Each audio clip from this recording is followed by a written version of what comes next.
Hi guys, good morning. Welcome back to my YouTube channel GK diaries Kannada ಲಾಗಿಗೆ ಎಲ್ಲರಿಗೂ ಕೂಡ ಸ್ವಾಗತ ಮಾಡ್ತಾ ಇವತ್ತಿನ ಲಾಗನ್ನು ಸ್ಟಾರ್ಟ್ ಮಾಡ್ತಾ ಇದ್ದೀನಿ. ಇವತ್ತು ಡೇ ಬಂದು ಟ್ಯೂಸ್ಡೇ ಲಾಗ್ ಮಾಡ್ತಾ ಇದ್ದೀನಿ. ಸೊ ತುಂಬ ಜನ ಕೇಳ್ತಾ ಇದ್ರು, ಯಾಕೆ ಅಪರೂಪಕ್ಕೆ ಲಾಗ್ ಹಾಕ್ತೀರಾ, ಕನ್ನಡ ಲಾಗ್ ನಿಮ್ಮದು ಚೆನ್ನಾಗಿರ್ತದೆ, ಡೈಲಿ ಲಾಗ್ ಅಪ್ಲೋಡ್ ಮಾಡಿ ಅಂತ ಹೇಳ್ತಾ. ಆದರೆ ನನಗೆ ಏನಾಗ್ತದೆ ಅಂದರೆ ಎರಡು ಚಾನಲನ್ನು ಕೂಡ ನಾನು ಮೇಂಟೈನ್ ಮಾಡ್ತಾ ಇದ್ದೀನಿ, ತುಳು ಚಾನಲ್ ಹಾಗೆ ಕನ್ನಡ ಚಾನಲ್. ಒನ್ ಡೇ ನಾನು ತುಳು ಚಾನಲ್ಗೆ ಅಪ್ಲೋಡ್ ಮಾಡಿದರೆ ಇನ್ನೊಂದು ದಿನ ಕನ್ನಡ ಲಾಗ್ಸ್ಗೆ ಅಪ್ಲೋಡ್ ಮಾಡ್ತೇನೆ. ಹಾಗಾಗಿ ಕನ್ನಡ ಲಾಗಿಗೆ ಸ್ವಲ್ಪ ಬ್ರೇಕ್ ಕೊಡಬೇಕು, ಇವಾಗಷ್ಟೇ ಸ್ಟಾರ್ಟ್ ಮಾಡಿದ್ದೀನಲ್ಲ, ಹಾಗಾಗಿ ಸ್ವಲ್ಪ ಜನಕ್ಕೆ ರೀಚ್ ಆಗಲಿ. ಅದಾದಮೇಲೆ ನಾನು ಕಂಟಿನ್ಯೂಸ್ ಲಾಗ್ ಮಾಡ್ತಾ ಹೋಗ್ತೇನೆ ಖಂಡಿತ. ಸೊ ಮೊನ್ನೆ ಒಂದು ಲಾಗ್ ಹಾಕಿದೆ, 2 ಡೇಸ್ ಆಯಿತು ಕನ್ನಡ ಲಾಗ್ ಹಾಕಿದೆ. ಹಾಗಾಗಿ ಇವತ್ತು ಲಾಗ್ನ ಸ್ಟಾರ್ಟ್ ಮಾಡ್ತಾ ಇದ್ದೀನಿ. ಬೆಳಿಗ್ಗೆ ಎಲ್ಲ ಎದ್ದು ಏನೆಲ್ಲ ಆಯಿತು ಅಂತ ಒಂದು ರೀಕ್ಯಾಪನ್ನು ನೋಡ್ಕೊಂಡು ಬನ್ನಿ. ಸೊ ಮತ್ತೆ ನಾನು ಸಿಗ್ತೇನೆ ನಿಮಗೆ. ಅಪ್ಪೋ ಅಪ್ಪೋ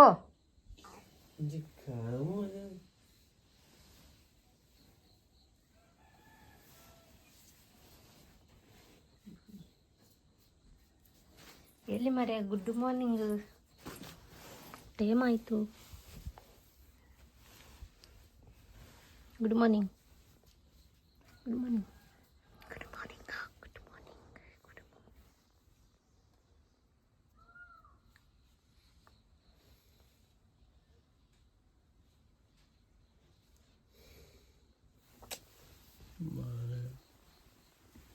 ಟೈಮ್ ಆಯಿತು. ಬೆಳಿಗ್ಗೆ ಇವರು ಏಳಲಿಕ್ಕೆ ಕೇಳ್ತಾ ಇರಲಿಲ್ಲ, ಯಾಕೆಂತ ಹೇಳಿದರೆ ಇವರಿಗೆ 8:30ಗೆ ವರ್ಕಿಗೆ ಹೋಗಬೇಕು. ಹಾಗಾಗಿ 7:45 ಆದರೂ ಕೂಡ ಎದ್ದಿರಲಿಲ್ಲ. ಇನ್ನೂ ಸ್ನಾನ ಮಾಡಿ ಆಮೇಲೆ ವಾಶ್ರೂಮ್ಗೆಲ್ಲ ಹೋಗಿ ಫ್ರೆಶ್ ಅಪ್ ಆಗಿ ತಿಂಡಿ ತಿಂದು ಇದೆಲ್ಲ ಆಗುವಾಗ ದೇವರಿಗೆ ದೀಪ ಎಲ್ಲ ಇಡುವಾಗ ಲೇಟ್ ಆಗ್ತದೆ. ಹಾಗಾಗಿ ಕರೆಕ್ಟಾಗಿ ತಿಂಡಿ ಕೂಡ ತಿನ್ನೋದಿಲ್ಲ ಅವರು. ಹಾಗೆ ಬೇಗ ಎಬ್ಬಿಸ್ತಿದ್ದೆ, ಬೇಗ ಎದ್ದೇಳಿ ಹೇಳ್ಬೇಕು ಆಮೇಲೆ ಹೋಗಬೇಕು ಅಂತ ಹೇಳಿ ಎಷ್ಟು ಬೆಳೆಸಿದ್ರು ಹೇಳ್ತಿರ್ಲಿಲ್ಲ. ಅದಕ್ಕೆ ಸುಮ್ಮನೆ ಆಟ ಆಡಿಸ್ತಿದ್ದೆ ಹೇಳಿ ಹೇಳಿ ಅಂತ ಹೇಳಿ. ಇವತ್ತಿನ ಲಾಗ್ ಆ್ಯಕ್ಚುಲಿಯಾಗಿ ನಾನು ಏನು ಸ್ಟಾರ್ಟ್ ಮಾಡಿದೆ ಅಂತ ಹೇಳಿದರೆ, ಒಂದು ವಿಷಯವನ್ನು ಹೇಳಬೇಕಿತ್ತು, ಅಂದರೆ ಬ್ಯಾಡ್ ಕಮೆಂಟ್ ಬಗ್ಗೆ ನಿಮ್ಮ ಜೊತೆ ಶೇರ್ ಮಾಡಬೇಕಿತ್ತು.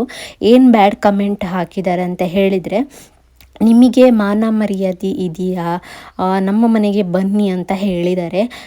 ಇಂಥವ್ರಿಗೆ ಎಂತ ಹೇಳಬೇಕು ಅಂತ ನನಗೆ ಗೊತ್ತಿಲ್ಲ. ಸೊ ಇಂಥ ಚೀಪ್ ಮೆಂಟಾಲಿಟಿ, ಅದೇ ರೀತಿ ಈ ಥರ ಚೀಪ್ ಕಮೆಂಟ್ ಮಾಡುವವರಿಗೆ ಆ ದೇವರೇ ಶಿಕ್ಷೆ ಕೊಡಬೇಕು. ನಿಮಗೆ ಮಾನ ಮರ್ಯಾದೆ ಇದೆಯಾ ಅಂತ ಹೇಳಿದರೆ ಏನು ಅರ್ಥ? ಒಬ್ಬೊಬ್ಬರು ಒಂದೊಂದು ಕಮೆಂಟ್ ಮಾಡ್ತಾರೆ, ಅದಕ್ಕೆ ಅರ್ಥನೇ ಇರುವುದಿಲ್ಲ. ಬಾಯಿಗೆ ಬಂದಾಗಿ ಕಮೆಂಟ್ ಮಾಡೋದು.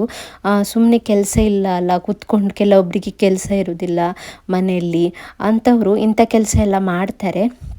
ಏನಾದರೂ ಒಂದು ವಿಷಯ ಇದ್ದರೆ ಸೊ ಇರಲಿ, ಒಪ್ಕೊಳ್ಳುವ ನಾವು ಕೂಡ. ಮಾನ ಮರ್ಯಾದೆ ಅಂತಹ ವಿಡಿಯೋ ಏನಾದರೂ ಹಾಕಿದರೆ ನಾನು ಕೂಡ ಒಪ್ಕೊಳ್ತೇನೆ, ನನಗೆ ಮಾನ ಮರ್ಯಾದೆ ಇಲ್ಲ ಅಂತ ಹೇಳಿ. ಆದರೆ ನನ್ನ ಕನ್ನಡ ಲಾಗ್ ಸ್ಟಾರ್ಟ್ ಮಾಡಿಯೇ ನಾನು ಒಂದು 3-4 ವೀಡಿಯೋಸನ್ನು ಅಪ್ಲೋಡ್ ಮಾಡಿದ್ದೇನೆ ಅಷ್ಟೇ. ಇದು 4ನೇನೋ 5ನೇನೋ ವೀಡಿಯೋಸ್ ಅಪ್ಲೋಡ್ ಮಾಡ್ತಾ ಇರೋದು. ಸೊ ಹಾಗಾಗಿ ಏನು ವಿಷಯ ಇಲ್ಲದಿದ್ದರೆ, ಅದೇ ರೀತಿ ವಿಡಿಯೋದಲ್ಲಿ ಕೂಡ ಏನು ಕಮೆಂಟ್, ಒಳ್ಳೊಳ್ಳೆ ಕಮೆಂಟು, ಅದೇ ರೀತಿ ಒಳ್ಳೊಳ್ಳೆ ಕಾನ್ಸೆಪ್ಟು, ಒಳ್ಳೊಳ್ಳೆ ವ್ಲಾಗ್ ಮಾಡ್ತಾ ಹೋಗ್ತಾ ಇದ್ದೀನಿ. ನನ್ನ ಡೈಲಿ ವ್ಲಾಗ್ ಬಿಟ್ಟರೆ ಮತ್ತು ವ್ಲಾಗಲ್ಲಿ ಏನು ಕೂಡ ನಾನು ಅಪ್ಲೋಡ್ ಮಾಡೋದಿಲ್ಲ. ಅದೇ ರೀತಿ ತೀರಾ ಪರ್ಸ್ನಲ್ ಆಗಿ ಕೂಡ ನಾನು ಯಾವುದೇ ರೀತಿಯ ವ್ಲಾಗ್ಸನ್ನು ಕೂಡ ಮಾಡ್ತಾ ಇಲ್ಲ. ಅದನ್ನು ಬಿಟ್ಟು ಇಲ್ಲಿ ಸುಮ್ಮನೆ ನಿಮಗೆ ಮಾನ ಮರ್ಯಾದೆ ಇಲ್ವಾ, ನಮ್ಮ ಮನೆಗೆ ಬರ್ತೀರಾ, ಏನು ಎಂತಹ ಪದಗಳನ್ನು ಯೂಸ್ ಮಾಡ್ತಾರಂತ ಹೇಳಿದರೆ ಅದಕ್ಕೆ ವರ್ಡ್ಸೇ ಇಲ್ಲ ನನ್ನ ಹತ್ರ. ಅವರಿಗೆ ದೇವರೇ ಶಿಕ್ಷೆ ಕೊಡಬೇಕು.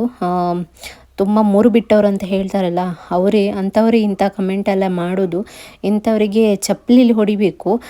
ಸುಮ್ಮನೆ ಏನೇನೋ ಕಮೆಂಟ್ ಮಾಡೋದು, ಬೇರೆಯವರ ಕ್ಯಾರೆಕ್ಟರ್ನ ಹಾಳು ಮಾಡೋದು. ಇಂಥವ್ರು ಇರ್ತಾರೆ ಕೆಲವೊಬ್ಬರು, ನಮಗೆ ಬೇಕಾದವರೇ ಕಮೆಂಟ್ ಮಾಡಿರ್ತಾರೆ, ಬಟ್ ನಮ್ಗೆ ಯಾರು ಅಂತ ಗೊತ್ತಾಗೋದಿಲ್ಲ. ಸೊ ನಮ್ಮ ಏಳಿಗೆಯನ್ನು ನಮ್ಮ ಬೆಳವಣಿಗೆಯನ್ನು ಸಹಿಸ್ಕೊಳ್ಳಿಕ್ಕೆ ಆಗದೇ ಇರುವವರು ಇದೇ ರೀತಿ ಮಾಡೋದು. ಡೈರೆಕ್ಟಾಗಿ ಹೇಳೋದಿಲ್ಲ, ಇಂಡೈರೆಕ್ಟಾಗಿ ಯಾವ ಒಂದು ಯೂಸರ್ ನೇಮಿಂದ ಅಥವಾ ಯಾವುದೇ ಒಂದು ಅಕೌಂಟಿಂದ ಸುಮ್ಮನೆ ಏನೇನೋ ಮೆಸೇಜ್ ಮಾಡೋದು, ಏನೇನೋ ಬಾಯಿಗೆ ಬಂದ ಹಾಗೆ ರಿಪ್ಲೈ ಮಾಡೋದು, ಕಮೆಂಟ್ ಮಾಡೋದು, ಈ ಥರ ಎಲ್ಲ ಮಾಡ್ತಾ ಇರ್ತಾರೆ. ಸೊ ಇಂಥ ಚೀಪ್ ಮೆಂಟಾಲಿಟಿ ಅವರಿಗೆ ದೇವರೇ ನೋಡ್ಕೊಳ್ತಾರೆ. ಸೊ ನನ್ನ ಹಸ್ಬೆಂಡ್ಗೆ ಕೂಡ ಹೇಳಿದ್ದೆ, ಅವರು ಕೂಡ ಏನು ಮಾಡ್ಲಿಕ್ಕೆ ಆಗೋದಿಲ್ಲ ಇಂಥವರಿಗೆ, ಬಿಟ್ಬಿಡು ಒಂದೆರಡು ಕಮೆಂಟ್ ಅಲ್ಲ ಅಂತ ಹೇಳಿದರು. ಸೊ ಹಾಗಾಗಿ ಈ ಸರಿ ಸುಮ್ಮನೆ ಬಿಡ್ತಾ ಇದ್ದೀನಿ. ನೆಕ್ಸ್ಟ್ ಸರಿ ಈ ಥರ ಆಗೋದಿಲ್ಲ. ಯಾಕೆಂತ ಹೇಳಿದರೆ ನಮ್ಮ ಪರ್ಸ್ನಲ್ ಕ್ಯಾರೆಕ್ಟ್ರಿಗೆ ಇದೆಲ್ಲ ಪೆಟ್ಟು ಬೀಳ್ತದೆ ಅಂತ ಹೇಳಿದರೆ ನಾವು ಕೂಡ ಸುಮ್ಮನೆ ಇರಲಿಕ್ಕೆ ಆಗೋದಿಲ್ಲ. ಹಾಗಾಗಿ ಈ ಸರಿ ನಾನು ಹೀಗೆ ಬಿಡ್ತಾ ಇದ್ದೀನಿ.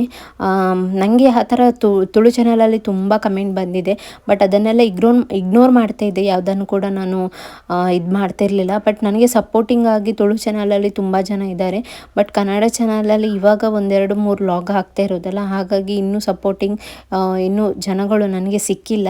ಆದರೂ ಕೂಡ ನೀವು ನಮ್ಮ ಜೊತೆ ಯಾರೆಲ್ಲ ಫಸ್ಟ್ ಟೈಮ್ ನೋಡ್ತಾ ಇದ್ದೀನಿ ನನ್ನ ವ್ಲಾಗ್, ನೀವು ಆದರೂ ಸಪೋರ್ಟ್ ಮಾಡ್ತೀರಾ ಅಂತ ಅಂದ್ಕೊಂಡಿದ್ದೀನಿ. ಅದೇ ರೀತಿ ಯಾರು ಇನ್ನೂ ಕೂಡ ಸಬ್ಸ್ಕ್ರೈಬ್ ಆಗಿಲ್ಲ, ಪ್ಲೀಸ್ ನನ್ನ ಚಾನಲ್ಗೆ ಸಬ್ಸ್ಕ್ರೈಬ್ ಆಗಿ. ಸೊ ಹೀಗೆ ಅಂಥವರಿಗೆ ನಾನೇನು ಹೇಳೋದಿಲ್ಲ, ಇಷ್ಟೇ.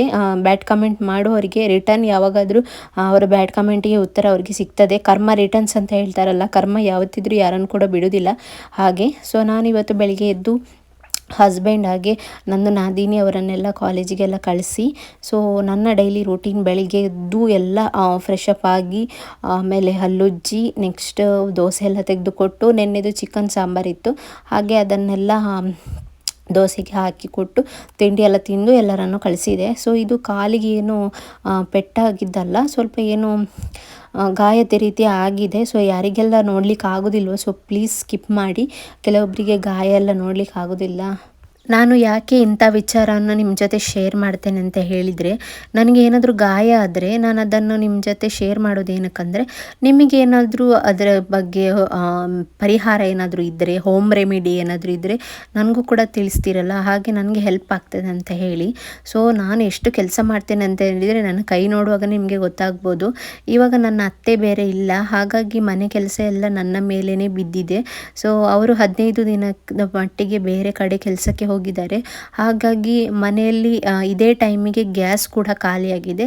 ಹಾಗಾಗಿ ಒಲೆಯಲ್ಲೇ ಮಾಡಬೇಕು, ತುಂಬ ಕಷ್ಟ ಆಗ್ತದೆ ನನಗೆ ಅಂತೂ. ಬೆಳಿಗ್ಗೆ ಎದ್ದು ತಿಂಡಿ ಮಾಡಿ ಅಡುಗೆ ಮಾಡಿ ಎಲ್ಲ ಮುಗಿಯುವಾಗ ಅರ್ಧ ಜೀವ ಆಗಿರ್ತೇನೆ. ಸೊ ಕಟ್ಟಿಗೆ ಕೂಡ ಇವಾಗಷ್ಟೇ ಮಳೆಗಾಲ ಮುಗಿದು ಚಳಿಗಾಲ ಬರ್ತಿರೋದಲ್ಲ, ಹಾಗಾಗಿ ಹಸಿ ಕಟ್ಟಿಗೆ ಜಾಸ್ತಿ ಇದೆ, ಒಣ ಕಟ್ಟಿಗೆ ಸ್ವಲ್ಪ ಕಮ್ಮಿ. ಅದಾದಮೇಲೆ ನಾನು ತುಳಸಿ ಎಲೆ ಇರುತ್ತಲ್ಲ, ತುಳಸಿ ಎಲೆ ಮತ್ತು ಉಪ್ಪು ಅದನ್ನು ಜಜ್ಜಿ ನನ್ನ ಗಾಯಕ್ಕೆ ಹಚ್ಚಿಕೊಂಡೆ. ನನ್ನ ಯಜಮಾನರು ಹೇಳಿದರು, ನನ್ನ ಹಸ್ಬೆಂಡ್ ಈ ಥರ ಮಾಡು ಕಡಿಮೆ ಆಗ್ತದೆ ಅಂತ ಹೇಳಿದರು. ಈಗ ಗೊತ್ತುಂಟು, ಕೆಳಗೆ ಬರಲಿಕ್ಕೆ ಗೊತ್ತಿಲ್ಲ. ಮತ್ತೆ ನಾನೇ ಹೋಗಿ ಎತ್ಕೊಂಡು ಬರಬೇಕು ಅವಳನ್ನು.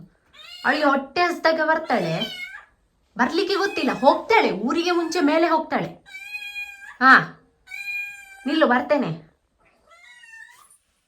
ನಿಂಗೆ ಮತ್ತೆ ಯಾರಾದ್ರೂ ಹೋಗ್ಲಿಕ್ಕೆ ಹೇಳಿದ್ರ ಅಲ್ಲಿ ಮೇಲೆ? ಯಾರಾದ್ರೂ ಹೇಳಿದ್ರಾ? ಬಾ ಕೆಳಗೆ ಬಾ.